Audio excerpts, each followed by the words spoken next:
Welcome. Hello and welcome to all of you who have joined us for today's Universal Peace Federation webinar. The Universal Peace Federation, or UPF, is an international and an interreligious network of individuals and organizations that is dedicated to achieving world peace.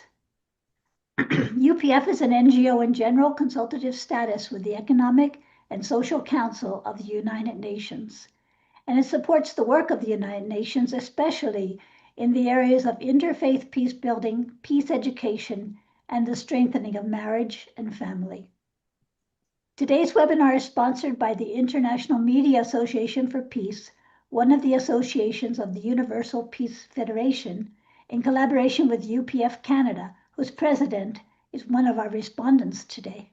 Our topic today is the future of religious freedom in Northeast Asia, and our moderator is Pierre Beauregard, coordinator for UPF Canada. Welcome, Pierre. Thank you very much, Peggy. And thank you all for participating in this time where everyone is preparing to receive family, and it's a busy time. So your presence here shows how important is religious freedom, how much you care about it. Even in Canada, where our Charter of Rights and Freedom recognizes the supremacy of God and guarantees freedom of conscience and religion, recent developments causes many to worry that these guarantees are being challenged. Our focus today is the future for religious freedom in Northeast Asia. We know that the CCP in China persecutes Muslim minorities, Falun Gong practitioners, Tibetan Buddhists, and Christians.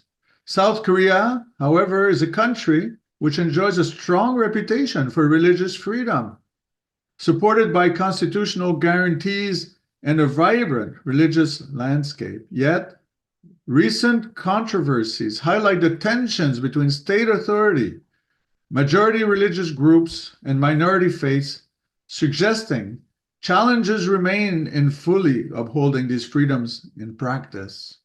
Our main speaker today, Dr. Massimo Introvigne, founder of the Center for Studies on New Religions, known as CESNOR, and our two respondents, Dr. Famularo, president of Universal Peace Federation Canada, and Mr. Isaac Jeong, co-founder of Jeong Media, will examine the rise of politically motivated persecution of religions under South Korea's current government and analyze the implication of recent raids on churches, as well as the arrest of pastors and key opposition leaders.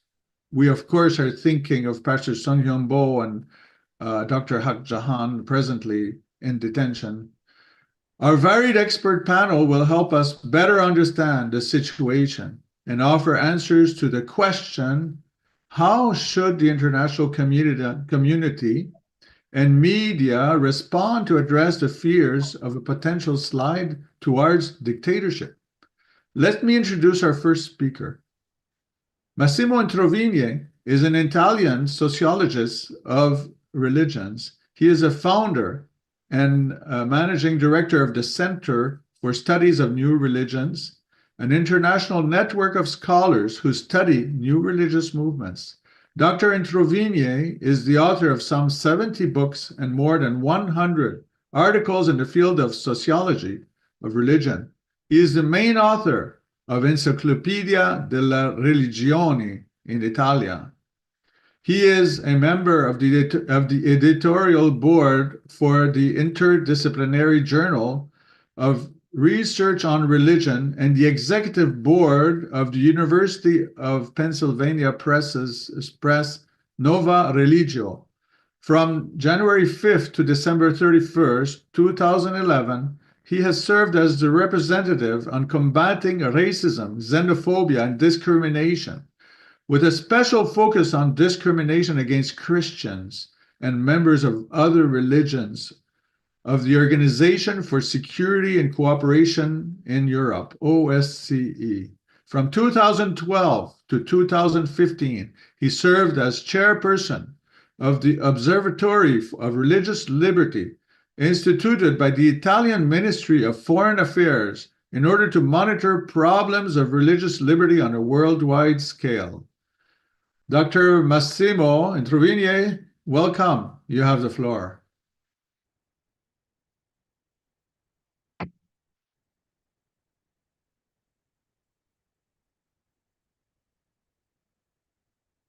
You are muted, Dr. Introvigne.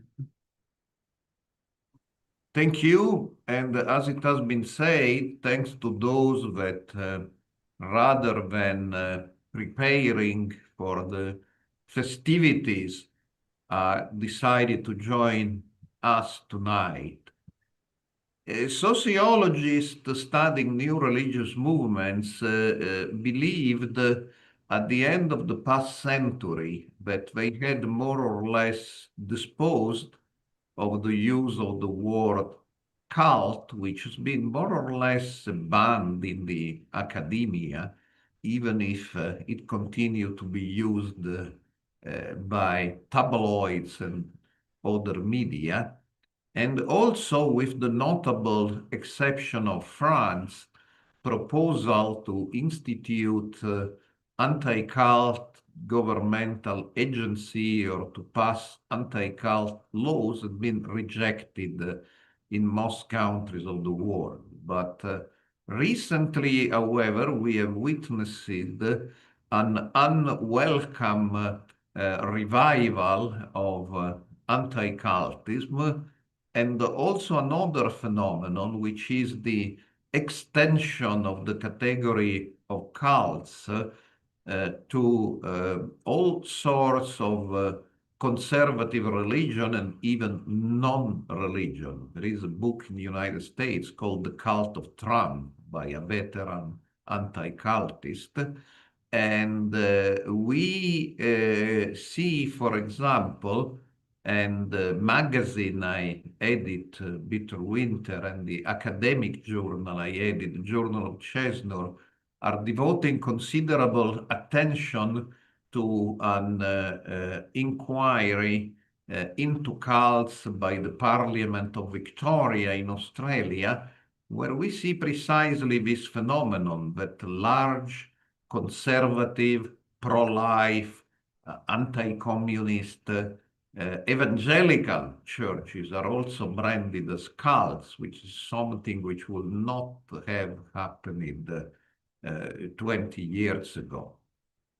But in Korea and in Japan, the campaigns against cults are somewhat different from what happens in Europe, in North America, in Australia, New Zealand, and increasingly in Africa.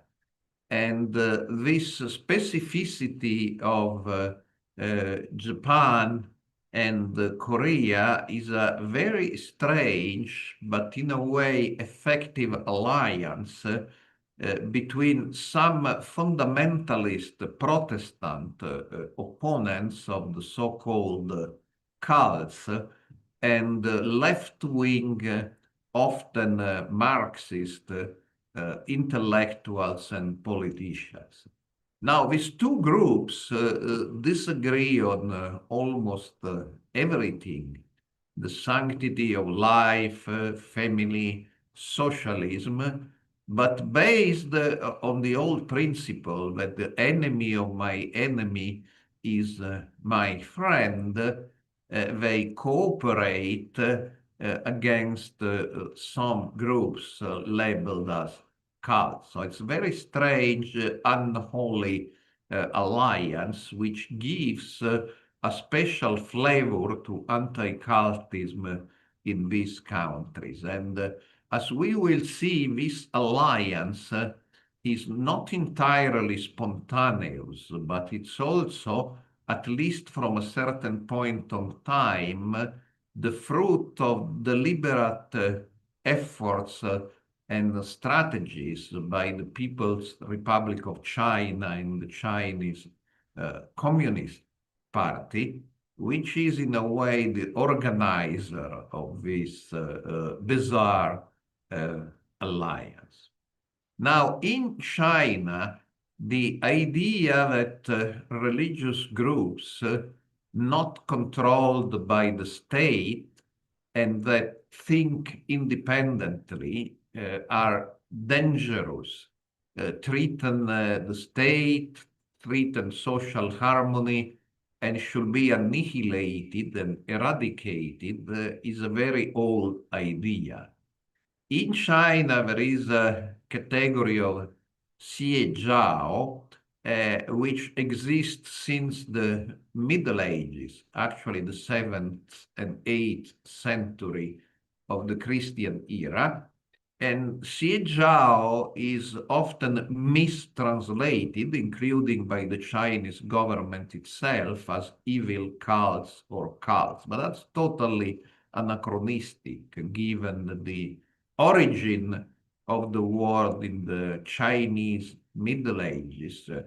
Xie Zhao means organization spreading, Xie twisted, but it really means heterodox teachings. And what teachings are heterodox is determined by the state.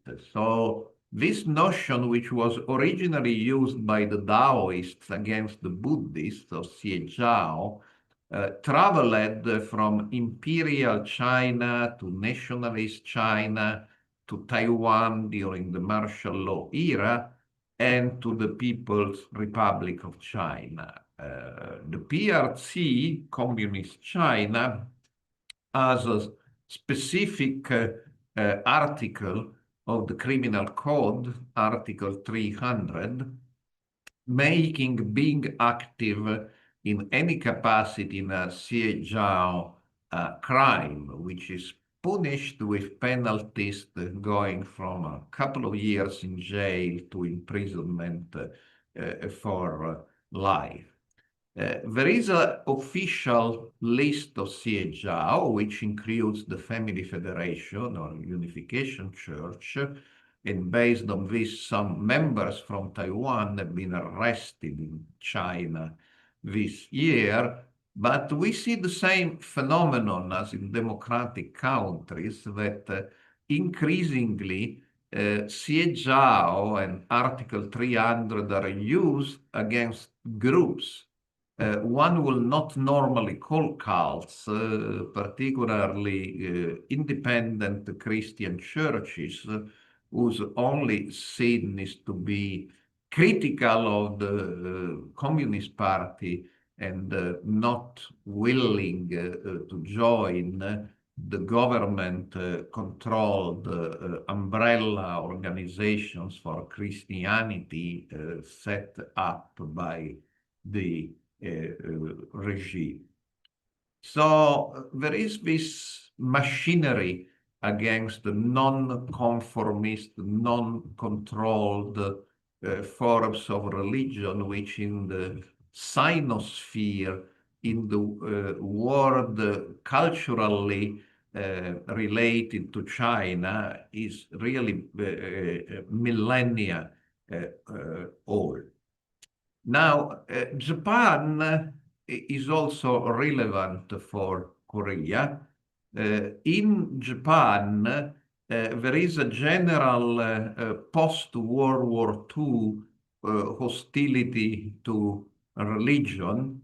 It's become a dominant element of Chinese culture and movies and newspapers, that all forms of clergy are greedy, and that the religions influence the government in fueling nationalism, militarism, and the disaster of World War II.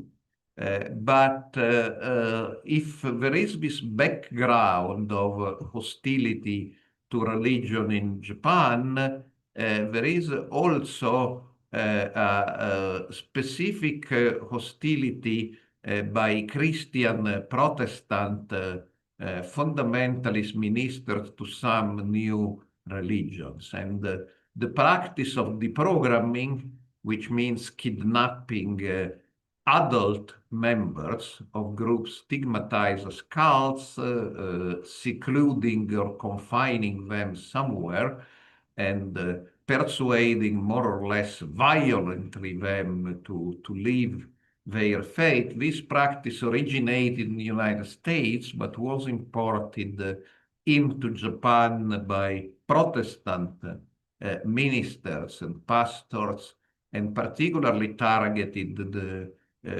Unification Church. The pastor deprogrammers were in a limited number of cases liberal, but in most cases they were fundamentalist.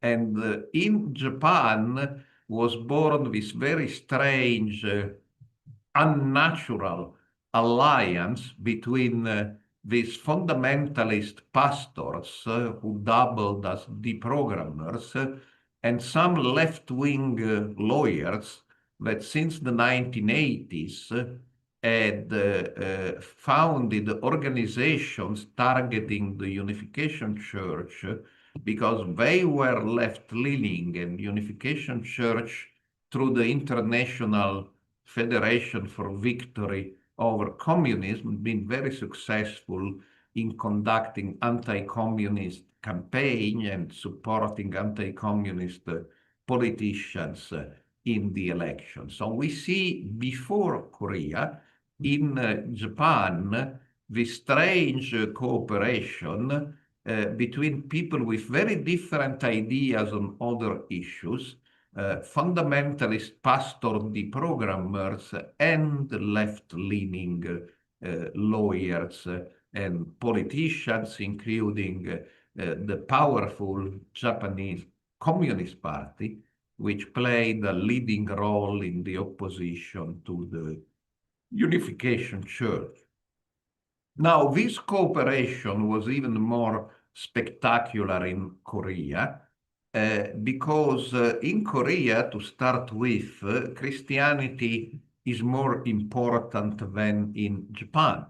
You should consider that only between 1% and 2% of the Japanese are Protestant, but 25% of the Koreans are Protestant. So the numbers are totally different.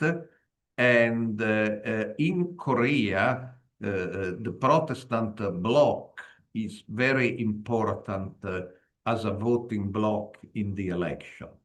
For reasons I have no time to discuss, but I have discussed in some articles, in Korea, Protestantism was dominated by fundamentalism.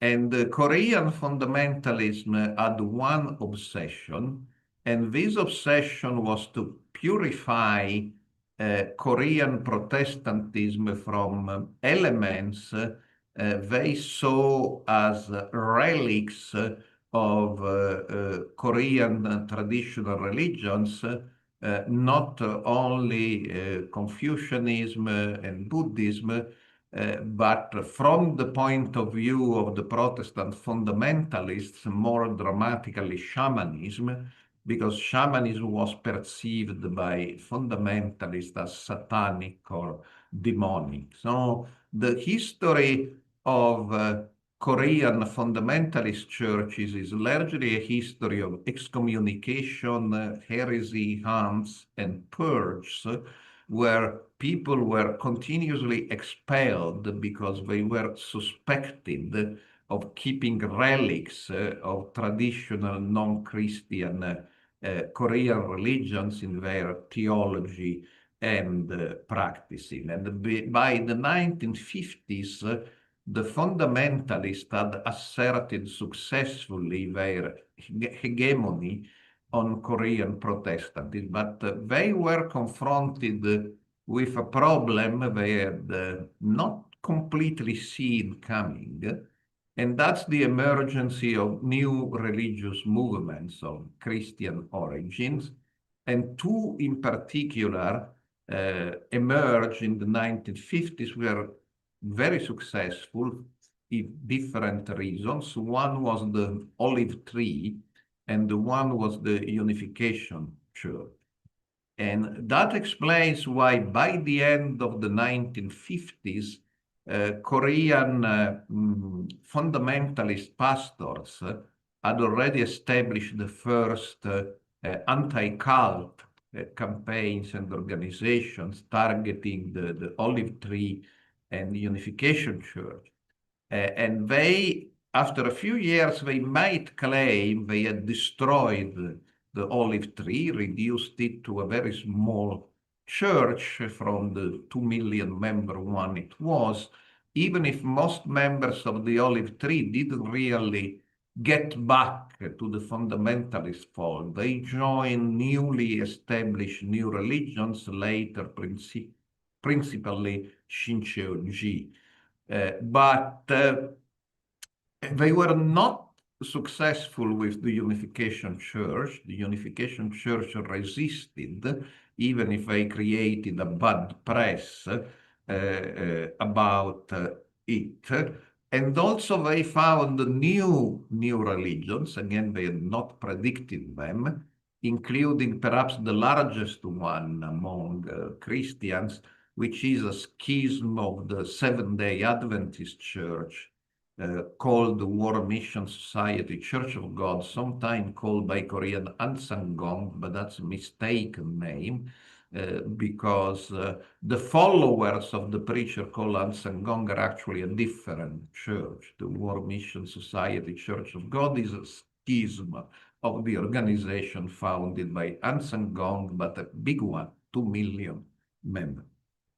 Now, the Korean Christian anti-cultists, they decided that their best bet to destroy their enemies was to forge alliances with the political power that be, which were originally some of the right-wing dictators, but later were leftist intellectual and parties, which particularly didn't like the Unification Church because of its political anti-communist ideas.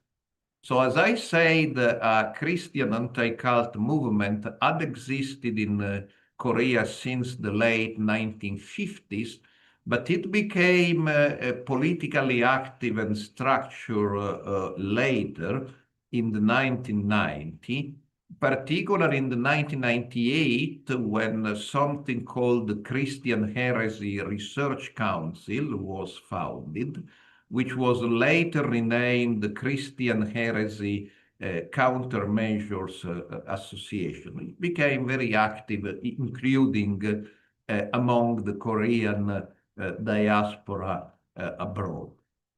Now, one of the first things these organizations did was to go to Japan to learn the practice of deprogramming from the pastor deprogrammers in Japan, and they imported the deprogramming into Korea. But there was an important difference, that in Japan, the #1 target of deprogramming was the Unification Church. But by the time deprogramming was imported into Korea, most young adult members of the Unification Church were second generation. So their parents were members of the church. They wouldn't hire a deprogrammer, of course. So in Korea, unlike Japan, there were almost 0 cases of deprogramming of members of Unification Church, but there were some 5,000 instances of deprogramming of members of other groups,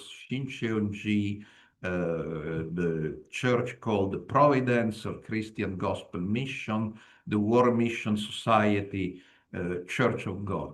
And it was a very rough affair. There were no casualties in Japan, but in Korea, at least 2 people and perhaps 4 were killed during deprogramming, including in the case of Miss Gu Jin, a member of Shincheonji who was killed by her father in 2018 during a deprogramming session. That led to one of the biggest street demonstrations in the history of Seoul, and also to protest by the US State Department and USCRF. But notwithstanding this, unlike in Japan, Korean courts are still very reluctant to say that deprogramming in general is illegal. Although some particularly rough deprogrammers, such as Pastor Jeong Media, were sentenced to jail terms in specific cases, which did not prevent Pastor Jean to remain very active in the anti-cult activity. Coming to my conclusion, the main development in the 21st century was the open cooperation of Korean Christian anti-cultists with the Chinese Communist Party and the Chinese public security. Since the beginning of the 20th century, there were conferences putting together Chinese Communist Party bureaucrats and Korean Christian anti-cultists, strange bedfellows indeed. And in 2013, an association called World Association Against Heresy, headquartered in Seoul, was founded with a branch in Australia.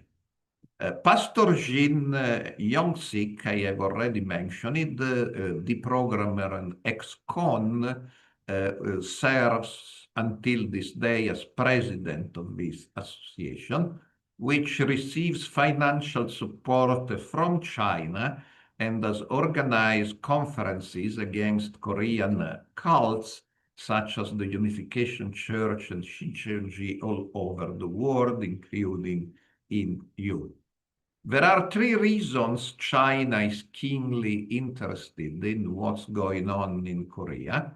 The first is some Korean groups are active underground in China, including the Unification Church. I mentioned in the arrest of 2025, but others too.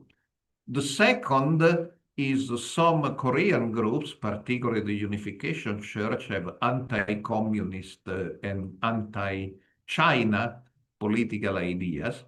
And the third, and perhaps more important, is Chinese can go to Korea through Jeju Island without a visa.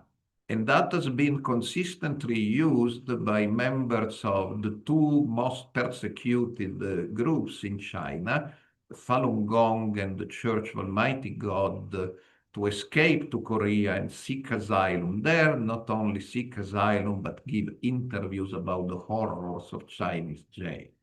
Now, it's part of the bargain, that's very important, between the Chinese Communist Party and the Korean anti-cultists, that the latter take to the street and demonstrate against Chinese refugees of Falun Gong and Church of Almighty God, asking that they be sent back to China. Now, Falun Gong is a non-Christian group. Church of Almighty God is a religion of Chinese refugees in Korea with only a handful of Korean members. So they are no competitors of the Christian anti-cultists.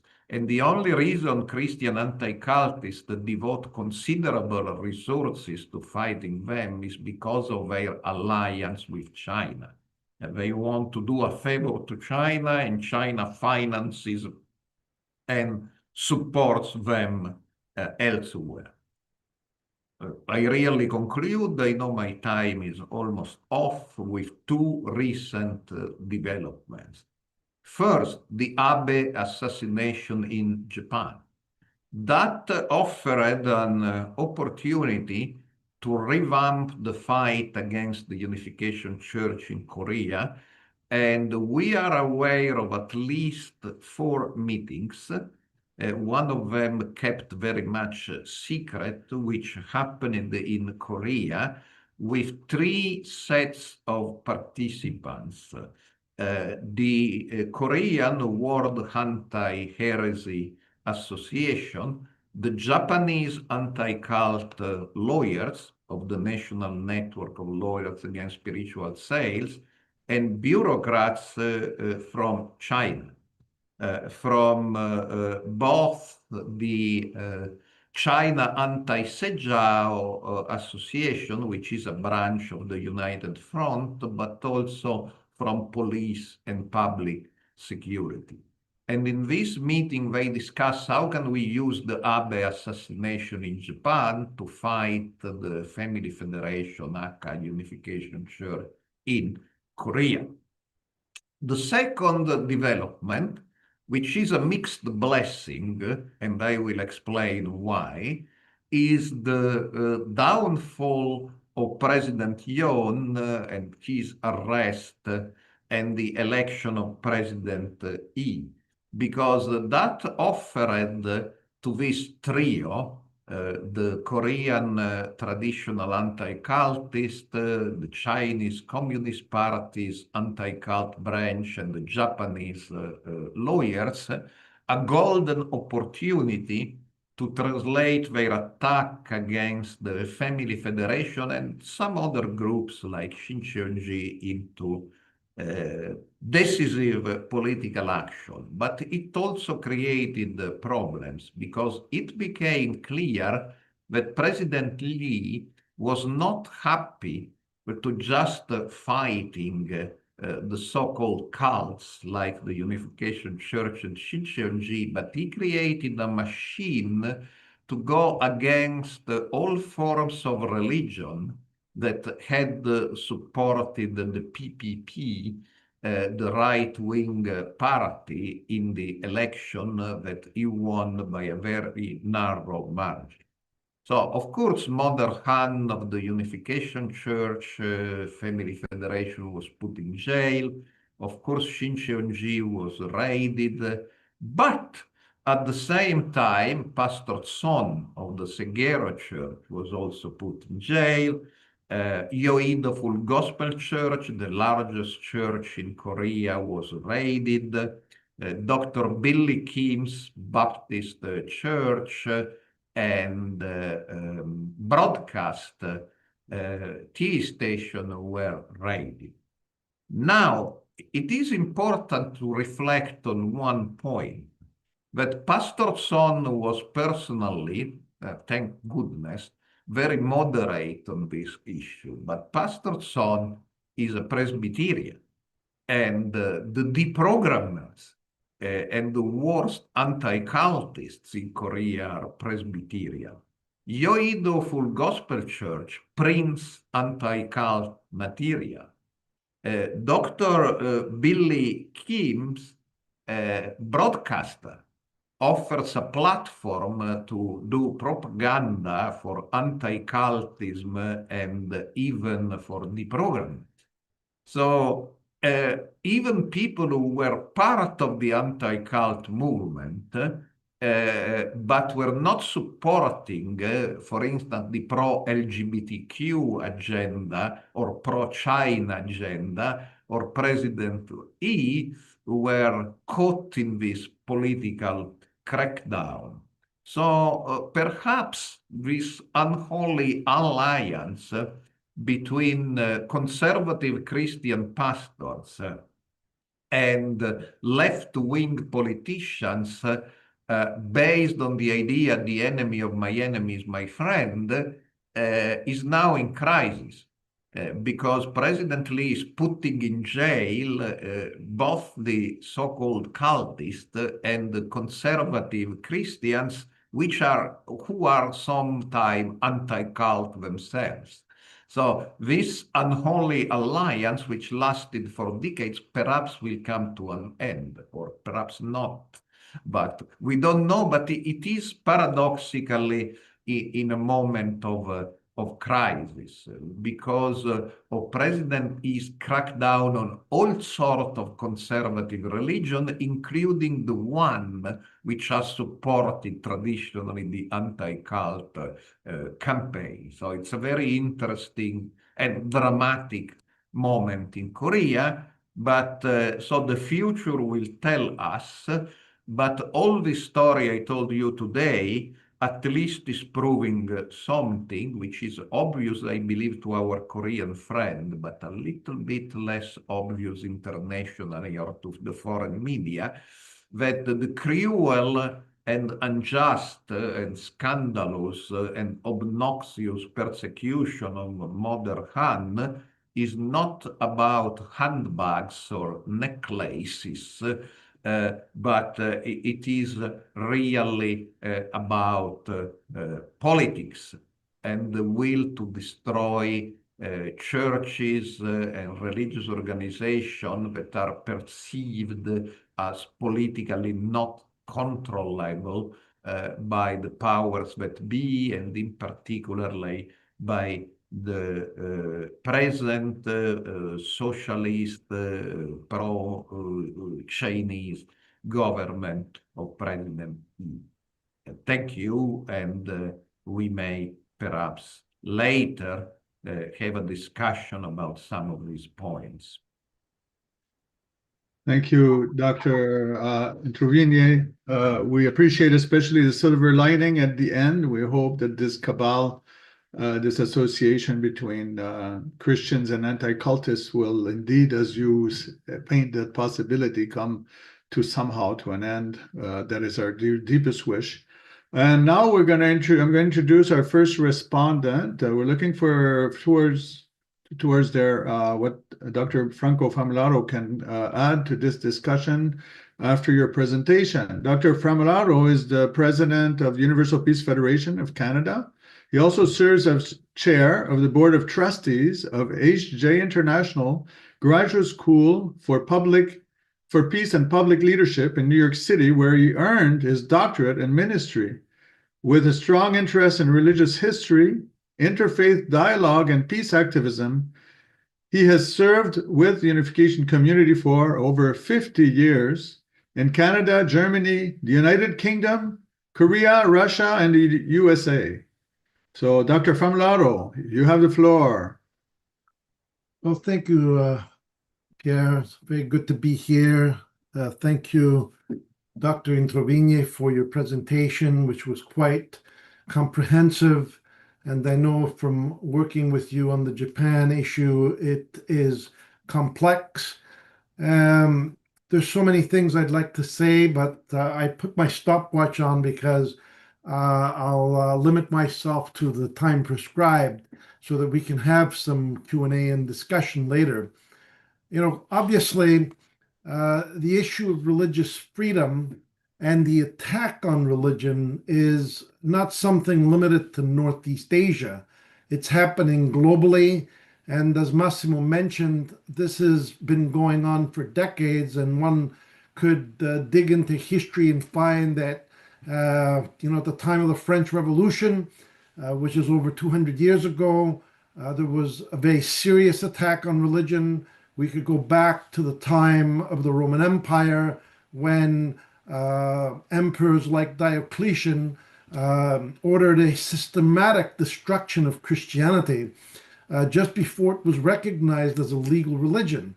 We're talking destruction of churches, we're talking execution of bishops and priests, we're talking confiscation of scripture and the destruction of libraries and more.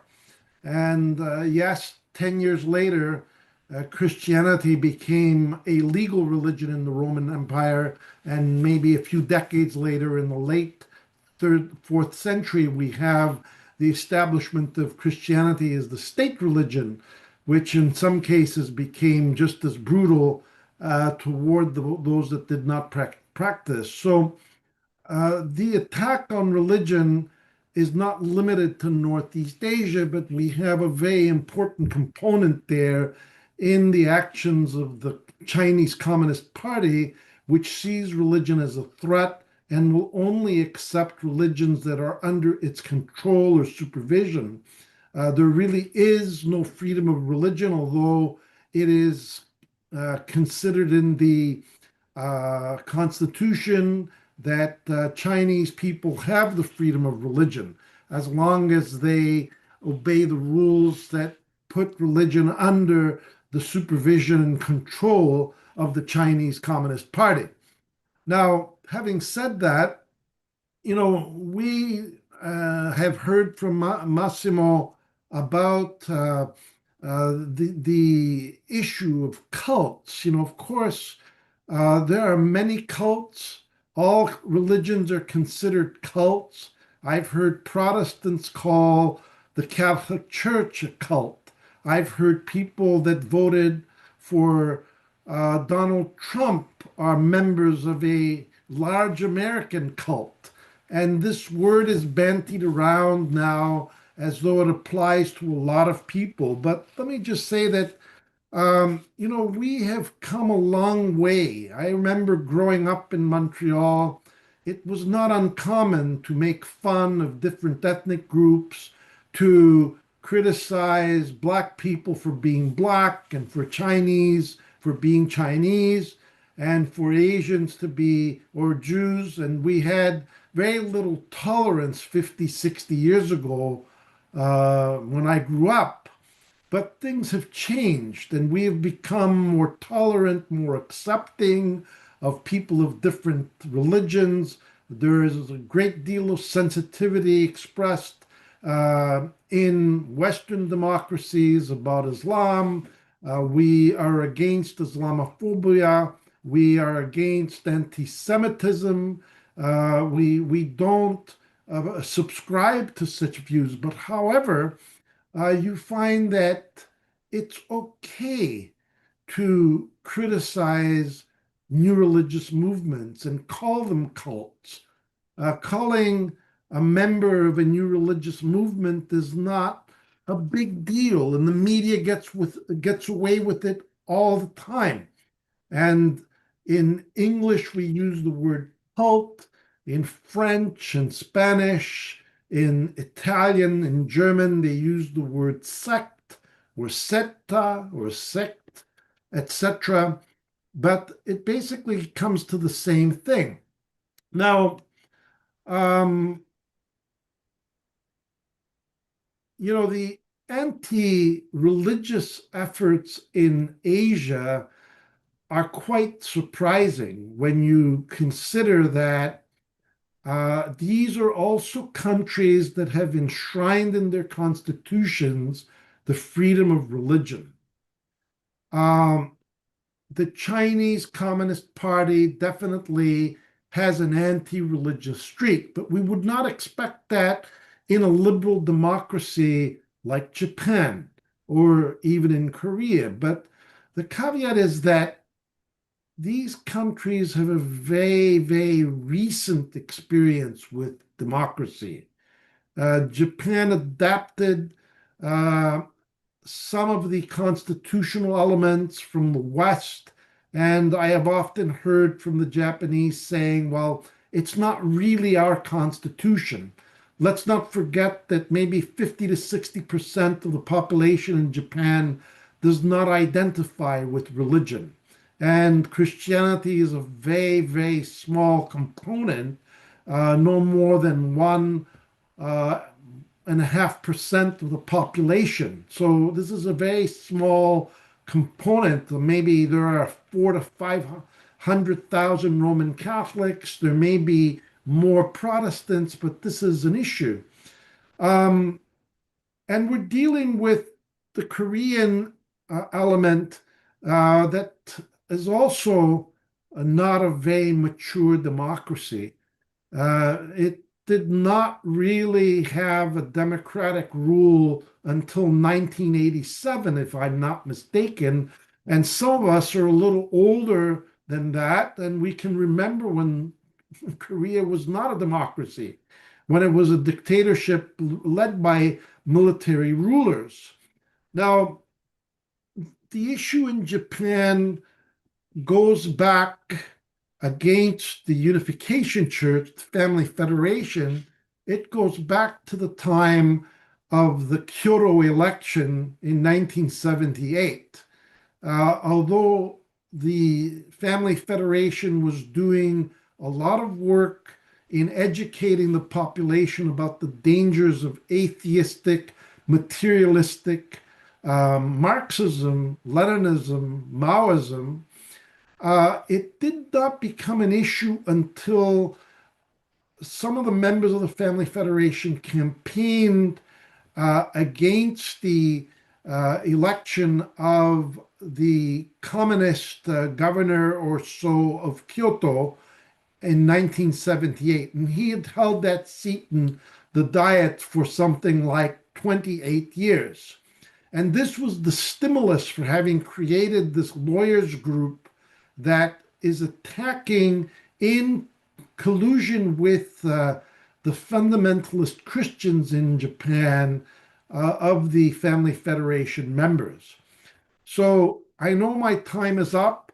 There's a lot more to say, but the attacks on religion are ongoing, and we need to be vigilant. We need to keep fighting the battle, and we need to collaborate. So thank you so much for listening, and I look forward to the Q&A session and the presentation by our colleague Isaac Jeong.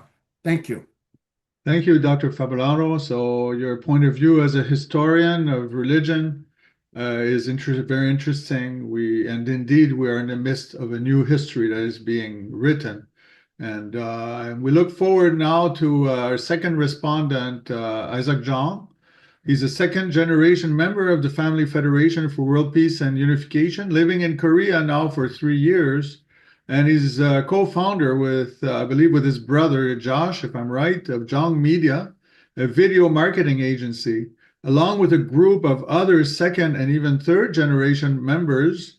He initiated the Monarch Report, which I'm sure many people here are following, to advocate religious freedom of religion and freedom of speech, while also serving as a platform to testify to the great works of Reverend Sun Myung Moon and Dr. Hak Jahan to the whole world. He takes inspiration from his parents, who devoted their lives as missionaries in Europe before moving to America.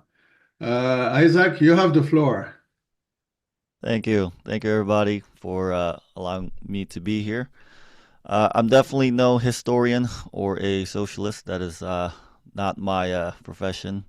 As Mr. Pierre has shared, more from a media background. But I really want to say thank you to Dr. Introvigne for sharing your message today. It makes sense. It starts to kind of connect the dots for me as well. I guess I want to start with more of a personal sharing. I was actually there when the raiding happened at the Cheongguk because I was just part of volunteer staff filming the workshop that was happening. And, there was a lot of buses, lots of police buses, lots of cameras.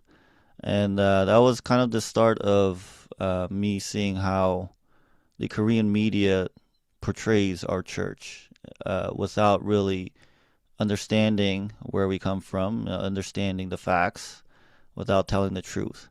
So particularly for that particular moment, how they framed the situation was that there was a big workshop going on at the time with many second and third generation, over 600 of them. And we would go every morning to Cheongguk at the gate to offer prayer, praise. That was kind of part of the program. But how the media presented is that we were there to protest or to try to block the police and to justify why they sent, over 1,000 policemen to that location, which was far from the truth. We had no intentions of doing that. And maybe perhaps you have seen videos from that particular incident where we're just truly just praying for our Holy Mother Han. And then that kind of initiated my, efforts to try to share my point of view and share the truth that I know to be true, which is kind of what I've shared already. But while I was digging into, some of the facts, which would not have been possible without the age of AI that we live in right now. I think with AI, we live closer to the spirit world because, everything is a lot closer to us in terms of finding the truth. as long as you use the right AI sources. But what I came to find was that JTBC, one of the media channels that are super aggressive in framing the Unification Church in a very bad way, was at one point funded by a Chinese company. And so that starts to make sense why a lot of their news are pro-China, pro-communism, and anti-communist groups like our church. And so that's when we started to think about, okay, what can we do with our capabilities and with our resources to offer something to help our true parents, true mothers in particular. And that's kind of how we started the Monarch Report, to share the truth. Because what's very obvious at this point is that the media in Korea is very one-sided. Everything is pretty much at this point anti-martial law, anti-Yoon. A lot of the messaging is framed that way. And to the point that recently a lot of the Western media picked up on that and shared it as, President Yoon planned the martial law for over a year, which was far from the truth. And why I discuss this is because, it kind of ties in with the freedom of religion, which is the core of democracy.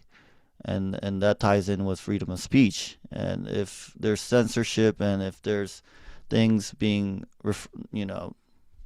held back, but being pushed in a certain way, in a certain frame that would allow the world to see Korea in a different way, far from the democratic nation that it is, then it becomes a problem.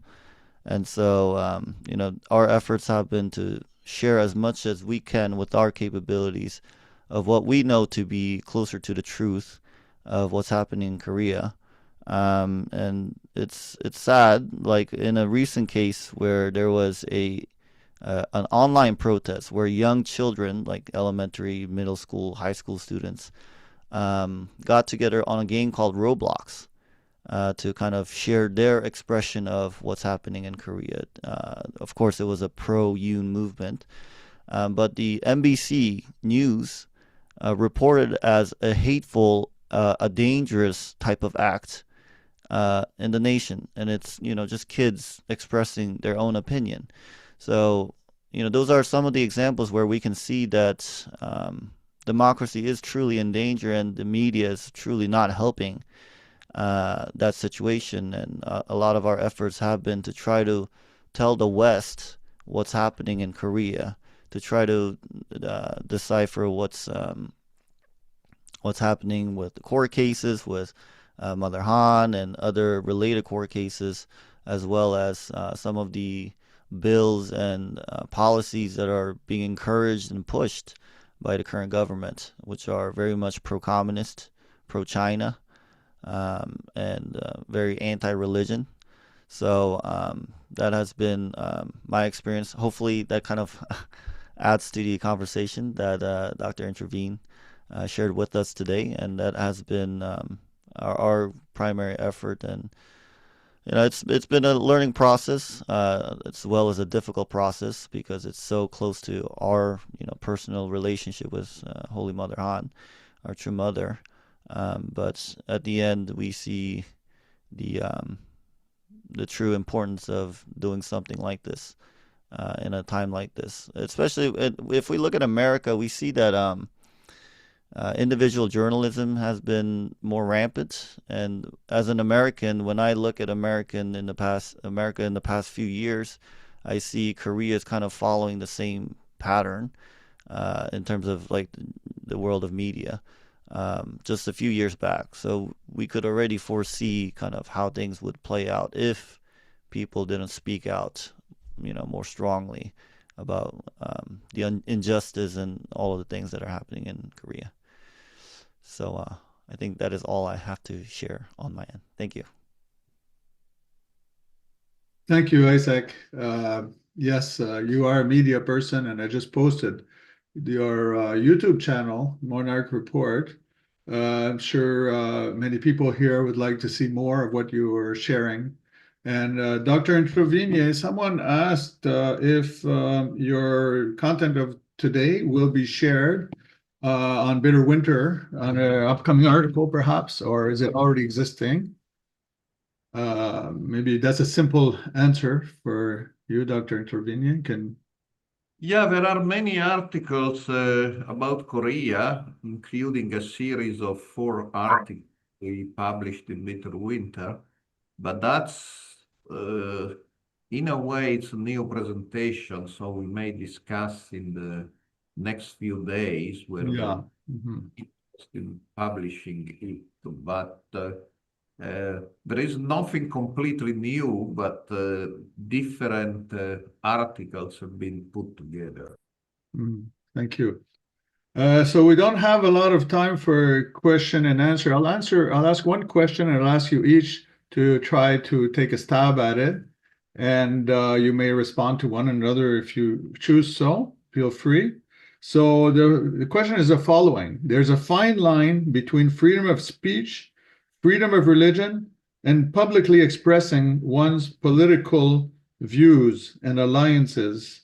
How is this contributing to religious persecution in Northeast Asia?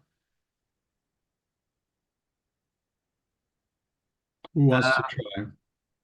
If I want a short comment, I believe that what we are seeing in Korea and to some extent in Japan is radical secularism that doesn't even exist in France.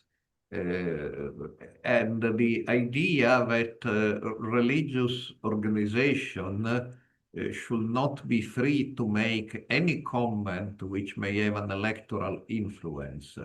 The prosecution and detention of Pastor Son Yong-mo is only about this. In a long sermon where he talked about other things, he is accused of having made comments favoring in a local election one candidate over another. And this is the reason he's in a very small jail cell in bad health and kept there for months. So there is a law that clergy should not do electoral propaganda in Korea, but in the past, clergy did. They were like fined $200, but now people are put in jail. And we saw the same in Japan with the Liberal Democrat Party taking very radical measures. We should not, in any way, our members should not be seen anywhere near a Unification Church or UPF event. Now, that's is not what democracy is all about, because all group of citizens, be they hunters or football fans or members of a religion, should be allowed to participate in politics, both individually and as a group. And of course, in the history of European democracies such as Germany and Italy, we saw the crucial importance in the past in Germany to this very day of Christian Democrat parties who have a very close connection with some churches and religious organizations. And in United States, by settling a case, the Internal Revenue Service just reversed an old policy and said that religious groups who take a political stand in election do not lose their tax-exempt status. So in other democracies, it's a given that believers can participate in politics as believers and even in a corporate way, not only as individuals. But it seems that Korea and after the Abe assassination, Japan have a different attitude, even if it seems in Korea it's applied selectively. Because there are quite a few liberal Catholic priests who supported the campaign of President Yi, and they have not heard they have been put in jail. But those pastors who criticized the president before he became president are put in jail. So it seems the application of these laws is a little bit selectively. But I believe the position of friends of freedom of religion or belief is believers should be free as believers to express political opinion and to participate in politics. And to limit this opens a floodgate of prosecution of pastors and priests and other clergy who just happen to support the wrong political party or the party losing the elections. Thank you. Dr. Famularo, you want to add something? Yes, I think that what we're witnessing here is a very systematic effort to change laws. For example, in Japan, dissolution of a religious organization could only be implemented if there had been criminal activity, and through pressure, they changed that to anything that disturbs the social order or whatever it is that they use as the expression there. And in Korea, again, there is religious freedom enshrined in the Constitution, but what they're doing right now is they're attacking those groups that basically they don't like. And they're saying, well, you're really not free to oppose the government that's in power right now because it offends us. So they make reasons for them to be shut down. And this is what happened to the Seguro Church. He is a moderate, as the Dr. Introvigne mentioned, but they're still going after them. But they're selective. If I'm not mistaken, there are some groups that have not been touched by this at all. Thank you. Isaac. I guess one thing I can just add to the conversation is that my understanding of democracy, it was built on top of religious freedom. Like religious freedom is a big component to democracy. An election is also a big component of democracy. And if we're limiting speech for those who have a religious background or coming from a religious standpoint on our opinion of how perhaps the country should be run or how certain policies don't make sense, I think that becomes a dangerous thing. Also, for many people, religion is a source for our moral grounds, how we make decisions on what is right and what is wrong.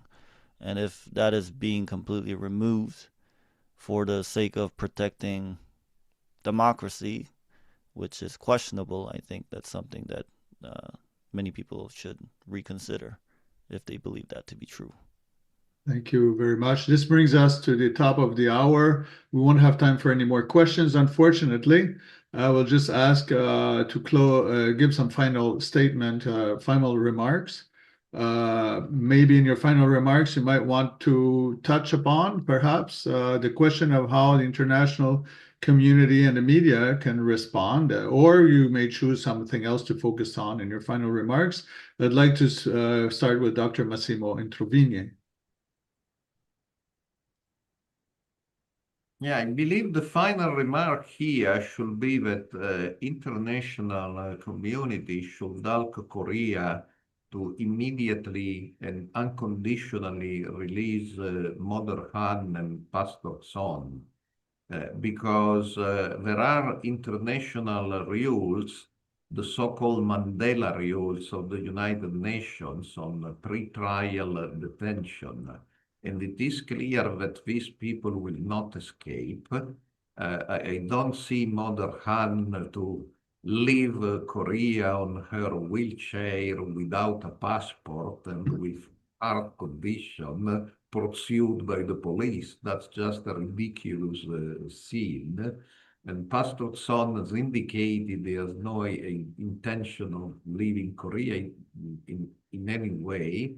And also the idea that if liberated, they can tamper with evidence is also ridiculous, because their churches are raided every day. They keep raiding. I believe they have now removed even grains of dust from the residences of Mother Han and Pastor Son and their churches. And there is surely nothing else, not additional evidence to be seized or confiscated. So these are the reasons to keep people in jail. Keeping people in jail, pre-detention, the international law is very clear. It cannot be a form of punishment. It cannot be a psychological pressure to induce them to confess perhaps crimes they have never committed. It cannot be a political sideshow showing that some groups are not tolerated by the political party in power.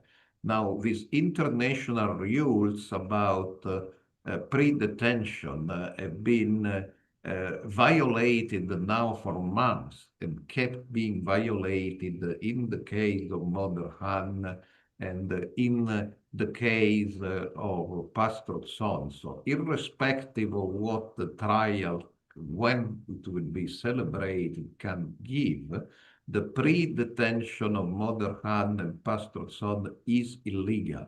Is also immoral and cruel, but it's surely illegal under international obligation Korea signed and ratified. And so the international community should ask Korea to immediately free Dr. Han, Mother Han, and Pastor Son. And it should have happened for Christmas. They should have been allowed to celebrate Christmas with their families. It is a shame it has not happened, but we should keep this pressure, and it's perhaps not too late, if not for Christmas, for the New Year, because even putting between brackets that the accusations are overstated and ridiculous, the pre-detention is illegal and should immediately stop. Thank you so much. We take those words to heart, and we certainly want to see that kind of outcome. Isaac, please, your closing statement. I think we live in an age where we have individually more power in terms of speaking out, especially with the power of AI, with the power of social media, and the way that algorithms work now. So I would encourage anyone here or anyone beyond to, if you feel that there's a need to speak out, you have more power than we did even 10 years ago of reaching more people and telling the truth and sharing the truth of what's really happening in this world and sharing your own opinion. I think that's a lot of that is super important because if we don't speak out, if we don't tell the truth, then who will? Because certainly the media is not portraying that in a positive light. Mm-hmm. Thank you. Dr. Famularo, you have the final statement. Thank you. Of course, this effort by the detractors and opponents of religious freedom is clouded in, it looks like it's all about the legal actions stem from complex political investigations and ongoing constitutional turmoil. It looks like that. But let's remind ourselves that the first freedom, the first right, is the right to believe what you want to believe. If you take that away, all other rights and freedoms fall apart. So my concluding remark is, let's continue the fight. Let's do everything we can through very many multiple channels through which we can communicate this message. Thank you. So thank you very much. We had Michael Jenkins, who was here, and but unfortunately he must have been called to another meeting. So we would have had a few words from him, but he has left. So that concludes our meeting for this year. So I wish you all a very Merry Christmas with each one of your respective families. And let's all pray that, as Dr. Massimo Introvigne suggested, that it's not too late, that before, if not before Christmas, maybe before the end of the year, that Mother Han and can come home and celebrate with her family. So thank you very much, everyone, and Merry Christmas and Happy New Year to you all. Thank you. Buon Natale, Massimo. Buon Natale. Thank you. Thank you. Merry Christmas, everyone. Merry Christmas. Thank you for coming on. Merry Christmas. To you too. Yeah, Thank you for the everyone. great Thank you. presentation. Thank Merry you. Christmas. Okay, thank you, Hyvää everyone. joulua from Finland. Okay, everyone. Bye. Thank you so much. Bon God Natale, Merry bless. Christmas, Joyeux Merry Noël. Christmas.